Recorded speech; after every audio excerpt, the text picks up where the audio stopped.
Guys പിന്നെ ഞാൻ പോവാണ് ഇവിടെ വീട്ടിലേക്ക് രാവിലെ 10 മണിക്ക് വന്നിട്ടുള്ളൂ ഗായ്സ്.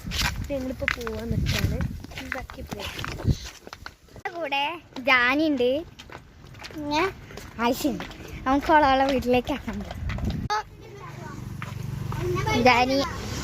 ജാനിന്ന് സോറി ആയിഷ പോവാണ്. ആയിഷയും അപ്പൂസും ഉണ്ട്, ഞാനുണ്ട്. അപ്പൊ ടാറ്റാ ആക്കി തരലാണ്ട്.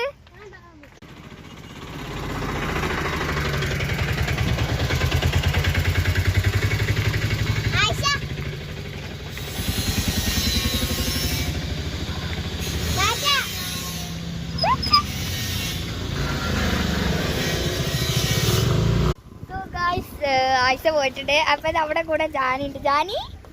യോ ജാനിനെ നേരത്തെ വീഡിയോയിൽ കാട്ടിയിട്ടില്ല, സോ കാട്ടിയിട്ടുള്ളൂ. ജാനി ഓടല്ലേ. സോ അപ്പൊ ഇന്നത്തെ വീഡിയോ എല്ലാവർക്കും ഇഷ്ടമായിട്ട് വിചാരിക്കുന്നു. ഇഷ്ടപ്പെട്ടാൽ like and share and subscribe. പിന്നെ ഞാൻ ഇവരെന്തിനല്ല കൊണ്ടുവന്ന് ഞങ്ങൾ ടോളിൽ 4 പേരുണ്ടായിരുന്നു, ഞാനും ആയിഷയും പിന്നെ നിത മിന്ന. അപ്പോൾ അങ്ങനെ ഞങ്ങളൊരു ഓണം ആഘോഷിക്കാൻ വന്നത്. ഇന്ന് തിരുവോണമല്ല, അപ്പം ഞാൻ എല്ലാ ഓണത്തിനും സദ്യ കഴിക്കാൻ ഓരോ വിളിക്കാറുണ്ട്. അപ്പം ഞാൻ അടുത്ത ഓണത്തിന് ഓരോൾക്ക്. എല്ലാവർക്കും ബൈ.